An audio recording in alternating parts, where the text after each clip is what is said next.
உங்கள் ஜாய் டிவியில் திங்கள் முதல் சனி வரை இரவு 10 மணி முதல் 10:30 மணி வரையும். செங்கடல் இருந்தாலும் வைப்பண்டா ஒரு ஸ்டெப் முன்னாடி, எரிகோ வந்தாலும் வைப்பண்டா ஒரு ஸ்டெப் முன்னாடி, யோர்தான் வந்தாலும் வைப்பண்டா ஒரு ஸ்டெப் முன்னாடி, கோலியாத் வந்தாலும் வைப்பண்டா ஒரு ஸ்டெப் முன்னாடி, பின்னாடி மட்டும் வச்சிட மாட்டேன். ரிவைவல் நைட் என்ற நிகழ்ச்சியின் மூலமாக தீர்க்க தரிசன செய்திகளை சகோதரர் பீட்டர் எல்விஸ் பிரசங்கிப்பார் மற்றும் சகோதரி அனிதா பீட்டர் அவர்கள் துதி ஆராதனை ஏறெடுப்பார்கள்.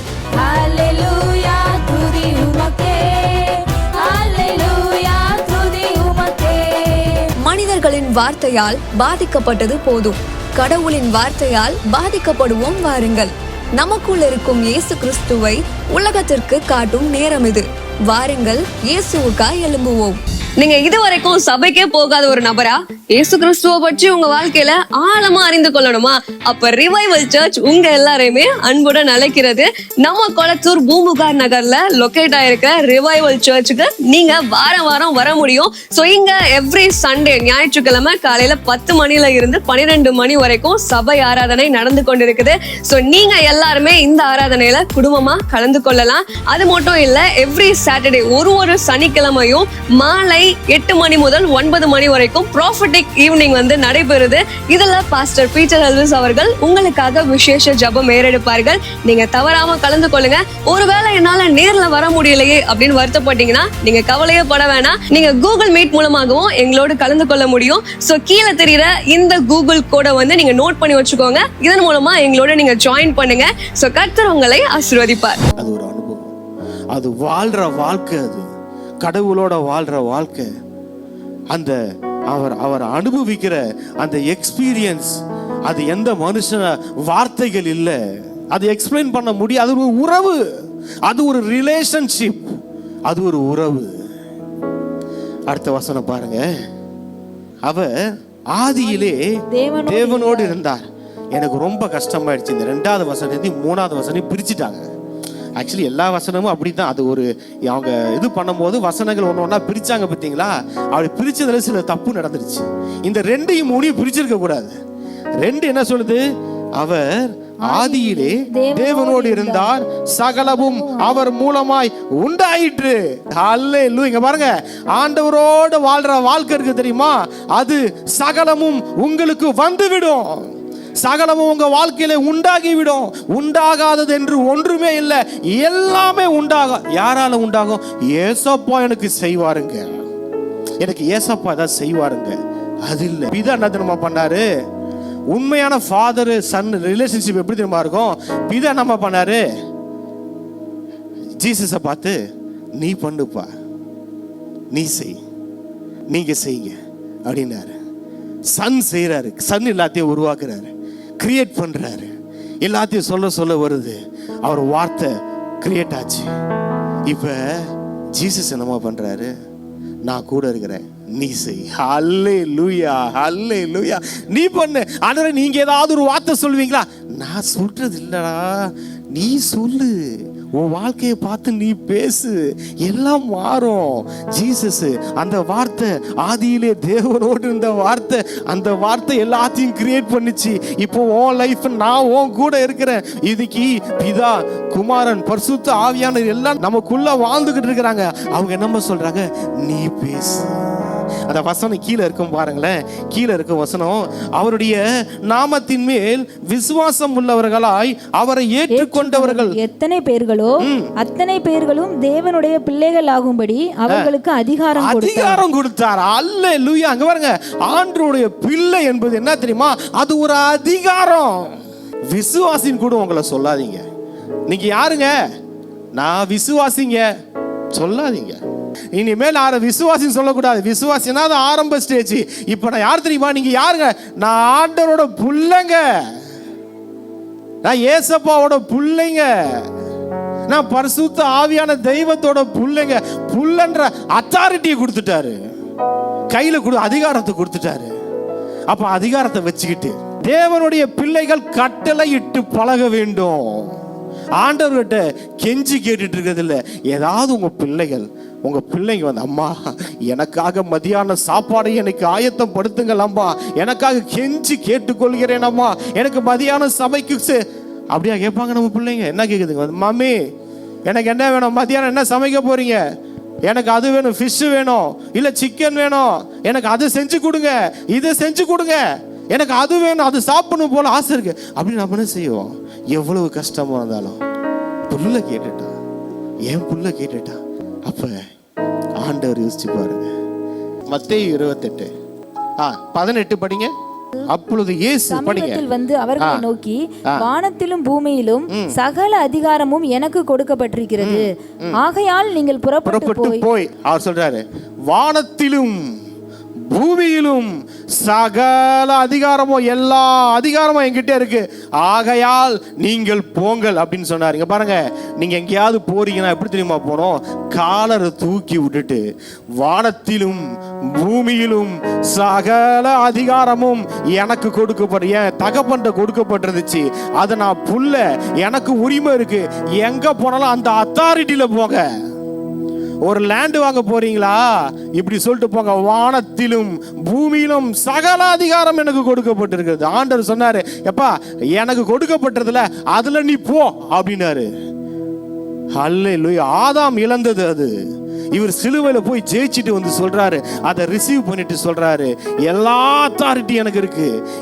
அந்த அத்தாரிட்டிக்கு மேல ஒரு அத்தாரிட்டி இல்ல. நான் சொல்றேன், நமக்கு இருக்கிற அத்தாரிட்டி இருக்குல்ல, நமக்கு அவர் வாங்கி கொடுத்த அத்தாரிட்டிக்கு மேல ஒரு அத்தாரிட்டி இது உலகத்திலே இல்ல. அது எந்த அமெரிக்க தேசத்தின் அத்தாரிட்டியை காட்டிலும் பெருசு. இந்த உலகத்தில் இருக்கிற எல்லா கவர்மெண்ட்டுக்கு இருக்கிற அத்தாரிட்டி, எல்லா ராணுவ படைகளுக்கு இருக்கிற அத்தாரிட்டியை விட அந்த அத்தாரிட்டி பெருசு. எதுனா உங்க மேல இருக்கிற அத்தாரிட்டி, அவர் உங்களுக்கு வாங்கி கொடுத்த அத்தாரிட்டி. எல்லா அதிகாரமும் இருக்கு. எல்லா அதிகாரம், நோய்க்கு மேல அதிகாரம் இருக்கா? இருக்கு. செழிப்புக்கு மேல அதிகாரம் இருக்கா? இருக்கு. நல்ல வல்லமை வரங்களோட ஊழியம் செய்யறதுக்கு அதிகாரம் இருக்கா? இருக்கு. எல்லாத்துக்கும் அதிகாரம் இந்த உலகத்துல. ஐசையா 65 எடுங்க. 100 வயது. ஹல்லேலூயா. எப்படி இருப்போம்? 100 வயசுல 18 வயசு பையன் மாதிரி இருப்போம். பிரதர், என்ன பிரதர் இப்பெல்லாம் நீங்க வந்து தூஷணம் சொல்றீங்க? நடக்குமா? நானா சொல்றேன், எழுதி இருக்கிறதா சொல்றேன். நான் புதுசா சொல்ல, வசனத்தை அம்மா படிச்சுட்டாங்க. 65 வசனம் என்ன நம்பருமா? 20. 100 வயது சென்றவனும் வாலிபன் எனப்படுவான். வாலிபன் மாதிரி இருப்பீங்க 100 வயசுல. ஆனா இந்த வசனத்தை விசுவாசிக்கல, 20 வயசுல கூட 100 வயசு ஆறு மாதிரி ஆயிடுவீங்க மைண்ட் லெவல்ல. இன்னைக்கு வாலிப பிள்ளைங்க அப்படி இருக்கிறாங்க. பார்த்தா 18 வயசு, என்னவோ வாழ்க்கையே முடிஞ்சு போன மாதிரி அப்படியே உட்காந்துருப்பாங்க. என்ன எதிர்காலம் பயமா இருக்குது, எதிர்காலம் எப்படி இருக்குமோ, உலகத்தை பார்த்தா யுத்தங்கள், அவன் அங்கிருந்து பாம்பு போடுறான், இவங்க ஏவுகணை விடுறான், எவன் எதை விட்டா உமக்கு என்ன? நமக்காக உயிரை விட்டு ஆண்டவர் இருக்கும் போது அவன் ஏவுகணையை விட்டா நமக்கு என்ன? அவன் ராக்கெட்டு விட்டா நமக்கு என்ன? நம்ம எந்த ராஜ்யத்துக்குள்ள இருக்கிறோம்? நம்ம ஈராக் ராஜ்யத்தில் இருக்கிறோமா? இல்லை. நம்ம அமெரிக்காவோட ராஜ்யத்தில் இருக்கிறோமா? இல்லை. நாம் பரலோக ராஜ்யத்தில் இருக்கிறோம். அவங்க என்ன செய்வாங்க? உன் பாதம் கல்லில் இடராதபடிக்கு உன்னை அவர்கள் கையில தூக்கிட்டு போவாங்க. ஹல்லேலூயா, ஹல்லேலூயா. உன் காலு இடறுச்சுன்னா, உன் காலு கல்லுல இடிச்சதுன்னா, உன்னை வந்து ஓடி வந்து யாருங்க? தேவ தூதர்கள். அவங்க என்ன செய்வாங்களாம்? கையில தூக்கிட்டு போவாங்களாம். அப்போ உங்க வேல்யூ என்னங்க? ஒரு தேவ தூதருடைய கரத்துல உங்க கால் இருக்குங்க. நீங்க ஷேக் ஆயிட்டீங்கன்னா அவர் பரிதவிச்சிருவாருங்க. ஒரு ஊழியக்காரர் சொன்னாரு என்கிட்ட, அழுதாராம். அழுதோன்னா ஏசப்பா சொன்னாரா, இங்க பார் சாமுவேல், நீ அழுதா நான் அழுதுருவேன்னாராம். நமக்காக பரிதவிக்கிற பிரதான ஆசாரியர் நம்ம மேல அவ்வளவு அன்பு வச்சிருக்கிறாரு. உங்களுக்காக துடிக்கிற தெய்வம், உங்களுக்காக எல்லாமே செய்யறதுக்கு ஆயத்தமா இருக்கிற தெய்வம். அவர் வசனம் சொல்லுது பாருங்கள், எவ்வளவு அழகா அந்த யோவான்ல பார்க்கிறோம் பாருங்க. அவருடைய நாமத்தின் மேல் விசுவாச முள்ளவர்களாய் அவரை ஏற்றுக்கொண்டவர்கள் எத்தனை பேர்களோ அத்தனை பேர்களும் தேவனுடைய பிள்ளைகளாகும்படி அவர்களுக்கு அதிகாரம் கொடுத்தார். அந்த அதிகாரத்துல வாழுங்க. அந்த அதிகாரம் உங்களை பிச்சை கேட்க விடாது. பிச்சை கேட்கறது இல்லைங்க அந்த அதிகாரம், கெஞ்சி கேட்கறது இல்லைங்க அதிகாரம், உரிமையில வாழ்றதுங்க அந்த அதிகாரம். இயேசு என்னோட அப்பான்ற உரிமையில வாழ்றது, நான் அந்த ராஜ்யத்துல வாழ்றேன்ற உரிமையில வாழ்றது, அத்தாரிட்டியில வாழ்றது. ஒரு போலீஸ் ஸ்டேஷன்ல இன்ஸ்பெக்டர் வந்தாருன்னா அந்த போலீஸ் ஸ்டேஷன் அவர் கண்ட்ரோல்ல இருக்கும். அவர் ஏந்திரிக்க சொன்னா ஏந்திரிக்கணும், உட்கார சொன்னா உட்காரணும். அந்த அத்தாரிட்டி அவருக்கு தெரியும். அதான் 100க்கு அதிபதி சொன்னாரு, ஒருவனை வா என்றா வருவான், ஒருத்தனை போனா போவான். அந்த அத்தாரிட்டி அவருக்கு தெரிஞ்சது. அதனாலதான் சொன்னாரு, ஒரு வார்த்தை சொல்லுங்க.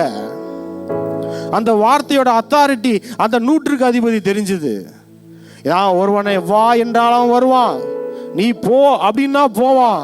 ஆகையால எனக்கே 100க்கு அதிபதி, எனக்கே இந்த பவர்னா நீங்க இந்த உலகத்துக்கு அதிபதியா, உலகத்தின் ராஜாயா, நீங்க ஒரு வார்த்தை சொன்னா போதுயா அப்படின்னு சொன்னாரு. அவர் சொன்னார், இஸ்ரவேலுக்குள்ளும் இப்படிப்பட்ட ஒரு விசுவாசத்தை நான் பார்க்கலன்னாரு. அவர் ஒரு வார்த்தை சொன்னாரு, உடனே வேலைக்காரன் சொஸ்தமானான். நம்முடைய வார்த்தைக்கு வல்லமை இருக்குங்க. நம்ம வாழ்க்கையை பார்த்து நம்ம பேச ஆரம்பிக்கணுங்க. உங்க பண தேவைகளை பார்த்து நீங்க பேசணும். பணம் நீ வா அப்படின்னு அத்தாரிட்டியா பேசணும். சுகம், எனக்கு என்ன இந்த வியாதி இருக்கா, என்னை விட்டு வெளியே போ அப்படின்னு நீங்க பேசணும். உங்க வாழ்க்கையை பார்த்து பேசணும். உங்க வாழ்க்கைக்கு எதிராக இருக்கிற காரியங்களை பார்த்து பேசணும். வசனம் என்ன சொல்லுது? மலையை பார்த்து பேசணும். அது அத்தாரிட்டி. ஐயோ பிரதர், மலை பெருசா இருக்கு. அத்தாரிட்டியை யூஸ் பண்ணுங்க. என்னங்க அத்தாரிட்டி? கடவுளோட புல்லன்ற அத்தாரிட்டி. அந்த திமிர் இருக்கணும். இந்த திமிர், வேற எந்த திமிர், பணத்திமிர் இருக்கக்கூடாது, வேற எந்த திமிர் இருக்கக்கூடாது. வாழ்க்கையில ஏசப்பாவோட புல்ல நான் அப்படின்ற திமிர்ல வாழ்ந்து பாருங்க, நல்லா இருப்பீங்க. இந்த ஒரு திமிரு மட்டும் இருக்கட்டும், வேற எந்த திமிரும் வேணாம், மாம்சத்தின் திமிரெல்லாம் வேணாம். நான் ஏசப்பாவோட புல்ல, அந்த திமிருல வாழுங்க. ஹல்லேலூயா, ஹல்லேலூயா. அந்த திமிர் யாருக்கிட்ட இருந்துச்சு? தாவீது கிட்ட இருந்துச்சு. ஏன் கடவுளை நிந்திக்கிறதுக்கு இவன் யாரா அப்படின்னா முடிஞ்சுதான் அவன் கதை. எல்லாரும் பார்த்து பயப்படுறாங்க. விருத்த சேதனம் இல்லாத இவன் யாருன்னா, அதான் நீங்க பாக்குறதுல எல்லாம் பார்த்து அத்தாரிட்டியை யூஸ் பண்ணாம இருக்கு. அவர் கடவுளை பத்தின ஒரு பிக்சர் அவருக்கு இருந்தது பாருங்க. இவருடைய லைஃபோட பிக்சரே மாறிடுச்சு. கான்சியஸ்ல வாழ்ந்துகிட்டு இருந்தாரு. தாவீது கிட்ட வந்து சொன்னாங்க, சவுல் உட்காந்துருக்கான்ப்பா, சவுலை கொண்டுடலாம்ப்பா, நம்ம கையில வந்து மாட்டிருக்கிறான்ப்பா. இல்லப்பா, அபிஷேகம் பண்ணவர் பெற்ற மேல என் கையை நான் வைக்க மாட்டேன்ப்பா, இந்த காரியம் தூரமா இருக்கட்டும்ப்பா, அவரே மரிச்சு போனா பரவாயில்லப்பா, அவரே யுத்தத்துல போய் எங்கேயாவது செத்தா பரவாயில்ல, இல்ல கடவுள் அவரை கொண்டு போட்டா கூட பரவாயில்லப்பா, ஆனா அந்த காரியத்தை நான் பண்ண மாட்டேன்ப்பா. இருதயம் ரொம்ப முக்கியம்.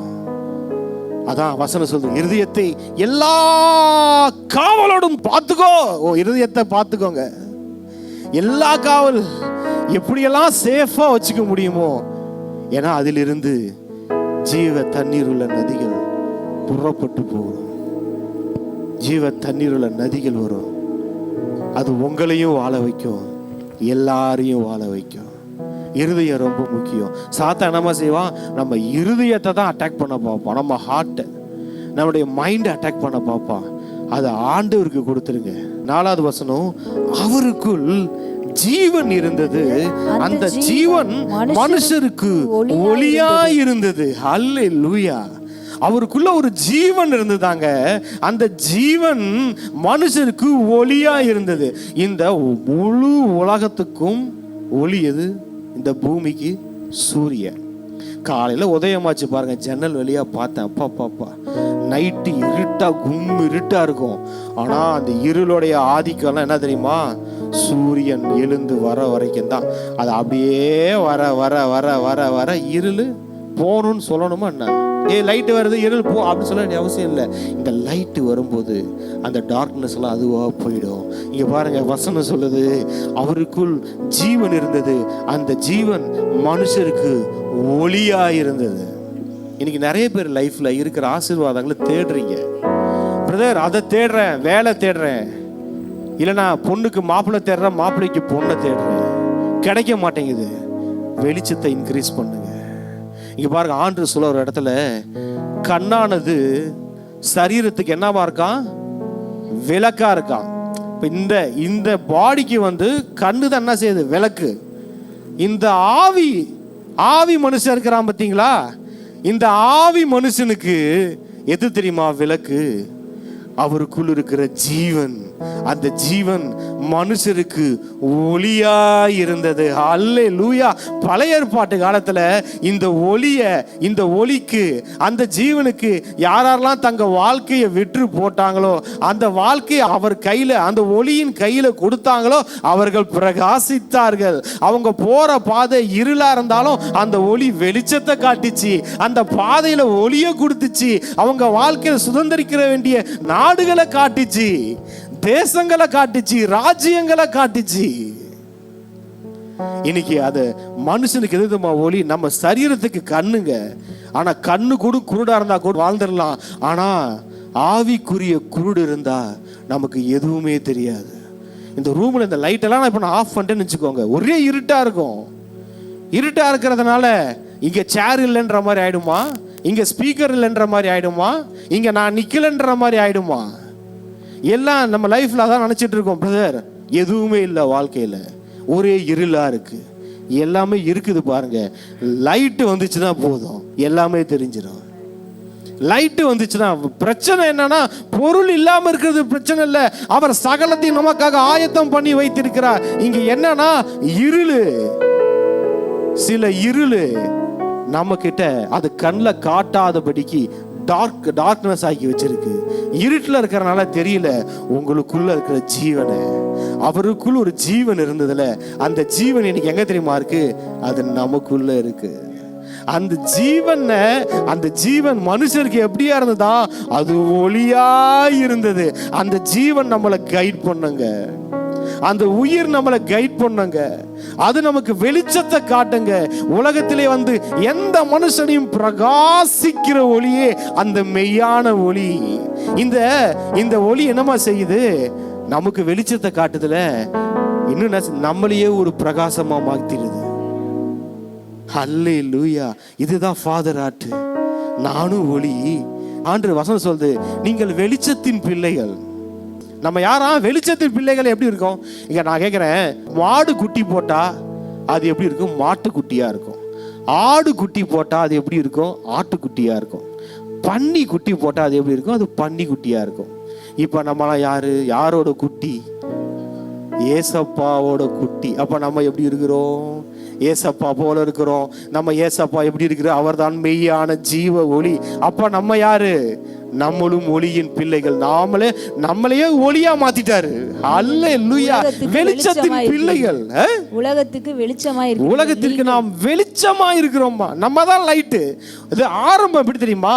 ஆண்டவர் எனக்கு வெளிச்சத்தை காட்டுவாரு, ஆண்டவர் எனக்கு வழியை காட்டுவாரு, ஆண்டவர் எனக்கு கைட் பண்ணுவாரு. ஒரு லெவல் மாறி அந்த பூவுடன் சேர்ந்த நாறு மனப்புது எதுமாயிடும். நம்ம லைஃப் மற்றவங்களுக்கு லைட்டா மாறிடும்.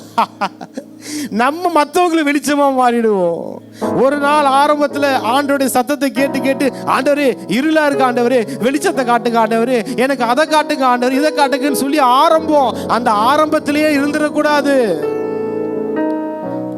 குழந்தையாவே இருந்துடக்கூடாது. அதுல வளர என்னமா ஆயிடுவோம்? நம்ம வெளிச்சமா மாறிடுவோம். நம்ம உதிக்கிற உன் ஒளியின் இடத்திற்கு ராஜாக்கள் நடந்து வருவார்கள். எங்க உதிக்குதான்? உதிக்கிற உன் ஒளியின் இடத்திற்கு. அல்லேலூயா, அல்லேலூயா.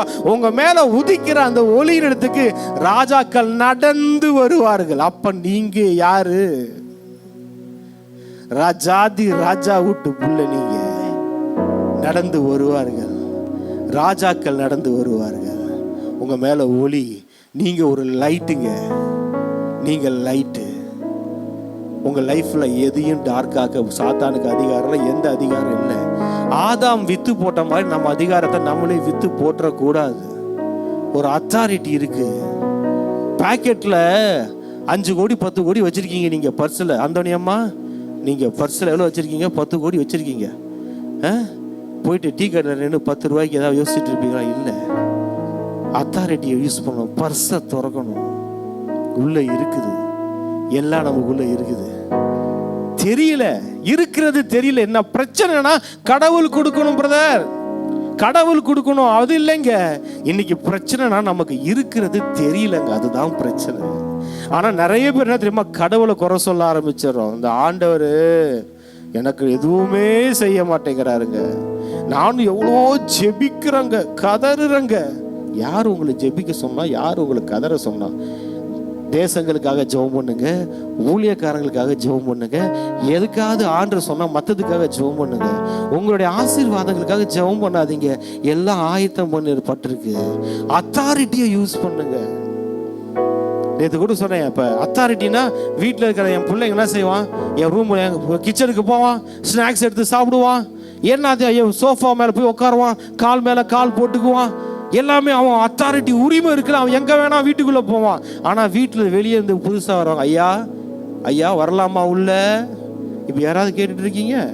3வது ஆள் கேட்பாங்க, காலிங் பெல் அழுத்துவாங்க, சார் உள்ளே வரலாமா அப்படின்னு கேட்பாங்க. சில பேர் இன்னும் அப்படி நின்றுருக்கீங்க, ஏசப்பா வரலாமா உள்ளார அப்படின்னு கேட்டுருக்கீங்க. ஒரே கூட்டு தான் நறுக்குன்னு கொட்டி, வா வீடு எல்லாம் கொடுத்து வச்சிருக்கிறேன், வரலாமா? Calling bell அடிக்கிறியா? ஓ வீடு உரிமையாவா? உரிமை, அத்தாரிட்டி எடுங்க கையில். ஏன் ஏசப்பா, என் கடவுள் எனக்கு தர, வேற யாருக்கு தர போறாரு? காலு மேல காலு போட்டு உட்காருங்க உங்க சோஃபால. அந்த ராஜ்யத்துல, தேவனுடைய ராஜ்யத்துல அது விரும்புவார். நம்ம பிள்ளை வந்து கேட்குமா, அப்பா இந்த சேர்ல நான் உட்கார்ந்து கொள்ளலாமா? பெஞ்சமின் பிரதர், என்னைக்காவது உங்க பிள்ளைங்க கேட்டிருக்காங்களா, அப்பா இந்த சேர்ல நான் வந்து உட்காந்துக்கலாமா, அந்த டைனிங் டேபிள் சேர்ல? கேட்க மாட்டாங்க. என்ன செய்வாங்க? தம்பி சிஸ்டர் நேராக போய் என்ன பண்ணுவாங்க? காலு மேல கால் போட்டு, அத்தாரிட்டி, அந்த வீட்டோட அத்தாரிட்டி எனக்கு இருக்கு, ஏன்னா எங்க அப்பா அம்மாவோட நான் புள்ள. அந்த அத்தாரிட்டியில வாழ பழகுங்க. இந்த கெஞ்சுறதே இருக்கக்கூடாது, உரிமையா போய் பேசணும். ஏன்னா அவரு நம்மளை விசுவாசிகளா பார்க்கல, அவருடைய பிள்ளைகளாய். அதெல்லாம் பார்க்கிறோம். 1 பேதுரு 2:23 அழிவுள்ள வித்தினாலே அல்ல, என்றென்றைக்கும் நிற்கிறதும் ஜீவனுள்ளதுமான தேவ வசனமாகிய அழிவில்லாத வித்தினாலே மறுபடியும் ஜெனிப்பிக்கப்பட்டீர்கள். அல்லேலூயா. தேவனுடைய வார்த்தையினால நாம் மறுபடியும் பிறந்திருக்கிறோம். ஒரே ஒன்று சொல்றேன், நான் பேசினது எல்லாமே தேவனுடைய ராஜ்யத்துக்குள்ள இருந்து பேசிக்கிட்டு இருக்கேன். தேவனுடைய ராஜ்யத்துக்குள்ள, தேவனுடைய ராஜ்யத்துக்கு வெளியே இல்லை. தேவனுடைய ராஜ்யத்துக்குள்ள இருக்கிற ஆசீர்வாதங்கள் நம்ம மறுபடியும் பிறந்த அனுபவத்துக்குள்ள நிச்சயம் இருக்கணும். பழைய மனுஷனுக்குரிய எந்த கெட்ட கிரியைகளும் நம்ம லைஃப்ல இருக்கக்கூடாது. ஆண்டு சிலுவையில் எல்லாத்தையும் சுமந்துட்டாரு, பாவத்தெல்லாம் மன்னிச்சிட்டாரு. அதனால நான் எப்படி வேணா வாழ்ந்துக்குவேன் பிரதர், நான் எப்படி வேணா லைஃப் இருந்துக்குவேன். அது இந்த ராஜ்யத்துல வாழ்றதுக்கு குவாலிட்டி இல்லைங்க. இந்த ராஜ்யத்துல வாழ்ற குவாலிட்டி இல்லைங்க. இந்த ராஜ்யத்துல வாழ்றவன் தன்னுடைய மாம்ச இச்சைகளையும் அது எல்லாத்தையும் சிலுவையில் அறைந்திருப்பான். வசனம் சொல்லுது. கலேசியர் 5:19 படிங்க. மாம்சத்தின் கிரியைகள் வெளியரங்கமாய் இருக்கின்றன. அவைகள் விபச்சாரம், வேசித்தனம், அசுத்தம், காமவிகாரம், விக்கிரக ஆராதனை, வில்லி சூனியம், பகைகள், விரோதங்கள், வைராக்கியங்கள், கோபங்கள், சண்டைகள், பிரிவினைகள், மார்க்க பேதங்கள், பொறாமைகள், கொலைகள், வெறிகள், களியாட்டுகள் முதலானவைகளே. இப்படிப்பட்டவைகளை செய்கிறவர்கள் தேவனுடைய ராஜ்யத்தை சுதந்திரிப்பது என்று நம்ம நினைச்சுக்கிறோம். தேவனுடைய ராஜ்யம்னா பரலோகம் செத்து போனதுக்கு அப்புறம், அது அப்படி இல்லைங்க. பூமியில வாழும் பொழுதே நாம் தேவனுடைய ராஜ்யத்தில் வாழுகிறவர்கள். ஏசப்பா சொல்வாரு லூக்கா 17 தேவனுடைய ராஜ்யம் உங்களுக்குள் இருக்கிறதுன்னு, உங்களுக்குள் இருக்கிறது. அப்போ ஒன்று பாருங்க, இந்த மாம்சத்தின் கிரியைகளை எல்லாம் செய்யறவங்க அவங்க என்ன சொல்றாங்க? தேவனுடைய ராஜ்யத்தை என்ன சொல்றாரு பவுல்? என்ன சொல்றாரு? சுதந்தரிப்பதில்லை. ஏசப்பா சொல்றாரு யோவான் 3:2 அவர்கள் காணவில்லை என்றார், பார்க்கவே முடியாது என்றாரு. தேவனுடைய ராஜ்யத்தை. இவங்க என்ன சொல்றாங்கன்னா இந்த தேவனுடைய ராஜ்யத்தை சுதந்தரிப்பதில்லையா.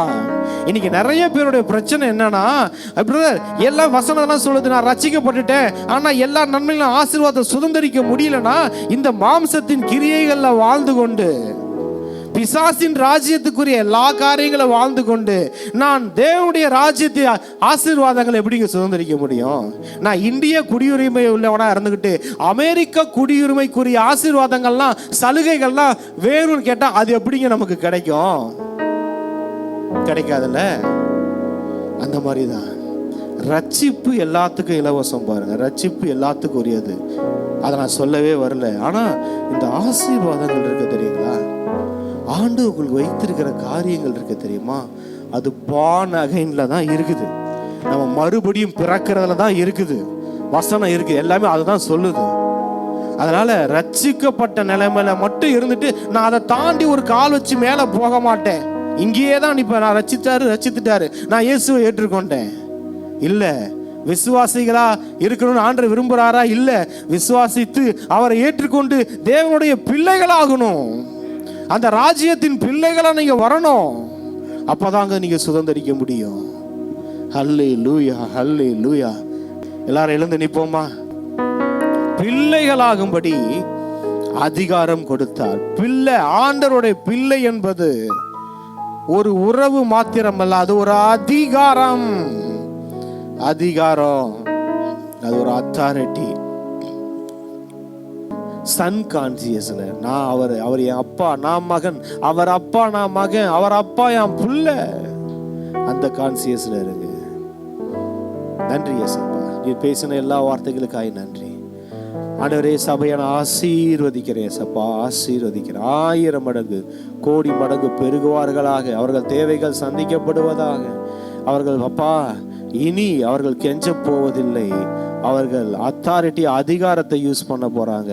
அந்த அத்தாரிட்டியை யூஸ் பண்ணும்போது எப்படி இந்த உலகத்துல அத்தாரிட்டி பர்சன் சொல்றதெல்லாம் நடக்குதோ அதை விட அதிகம் நாங்க எங்க அத்தாரிட்டியை யூஸ் பண்ணும்போது பரலோக ராஜ்யம் எங்களுக்கு எல்லாத்தையும் செய்யும்.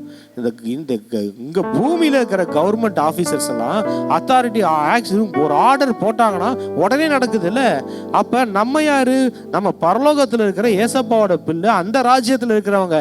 நீங்க கமெண்ட் பண்ணுங்க, நீங்க சொல்லுங்க, வார்த்தையை சொல்லுங்க, மலையை பார்த்து பேசுங்க, தேவ தூதர்களுக்கு கட்டளை இடுங்க, பரலோக ராஜ்யத்திலிருந்து பேசுங்க. அது இங்க பூமியின் ராஜ்யம் எவ்வளவு ஸ்பீடா நடக்குதோ அதை விட அவர்கள் அதிகமாய் வேகமாய் செயல்படுகிறவர்கள், உண்மையாய் செயல்படுகிறவர்கள், சீக்கிரமாய் செயல்படுகிறவர்கள்.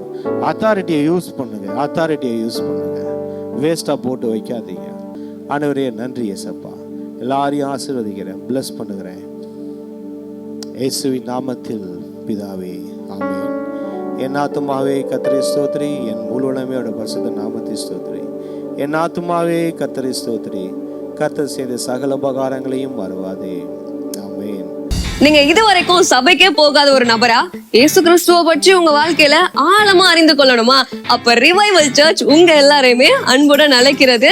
நம்ம கொளத்தூர் பூம்புகார் நகர்ல லொகேட் ஆயிருக்க ரிவைவல் சர்ச்சுக்கு நீங்க வாரம் வாரம் வர முடியும். சோ இங்க எவ்ரி சண்டே, ஞாயிற்றுக்கிழமை காலையில 10 மணில இருந்து 12 மணி வரைக்கும் சபை ஆராதனை நடந்து கொண்டிருக்குது. சோ நீங்க எல்லாருமே இந்த ஆராதனையில குடும்பமா கலந்து கொள்ளலாம். அது மட்டும் இல்ல, எவ்ரி சாட்டர்டே ஒரு சனிக்கிழமையும் மாலை 8 மணி முதல் 9 மணி வரைக்கும் ப்ராஃபிட்டிக் ஈவினிங் வந்து நடைபெறுது. இதுல பாஸ்டர் பீட்டர் எல்விஸ் அவர்கள் உங்களுக்காக விசேஷ ஜெபம் ஏறெடுப்பார்கள். நீங்க தவறாம கலந்து கொள்ளுங்க. ஒருவேளை என்னால நேர்ல வர முடியலையே அப்படின்னு வருத்தப்பட்டீங்கன்னா நீங்க கவலையே பட வேணாம். நீங்க கூகுள் மீட் மூலமாகவும் எங்களோடு கலந்து கொள்ள முடியும். சோ கீழே தெரியுற இந்த கூகுள் கோடை வந்து நீங்க நோட் பண்ணி வச்சுக்கோங்க. இதன் மூலமா எங்களோட நீங்க ஜாயின் பண்ணுங்க. சோ கர்த்தர் உங்களை ஆசீர்வதிப்பார். இந்த ஊழியத்தை ஜெபத்தினாலும் காணிக்கைகளினாலும் தாங்கும்படி உங்களை நாங்க அன்புடன் அழைக்கிறோம். காணிக்கை அனுப்ப விரும்புகிறவர்கள் ஸ்கிரீன்ல தெரியுற இந்த டீடைல்ஸை பார்த்து நீங்க அனுப்பலாம். கர்த்தர் உங்களை ஆசீர்வதிப்பார்.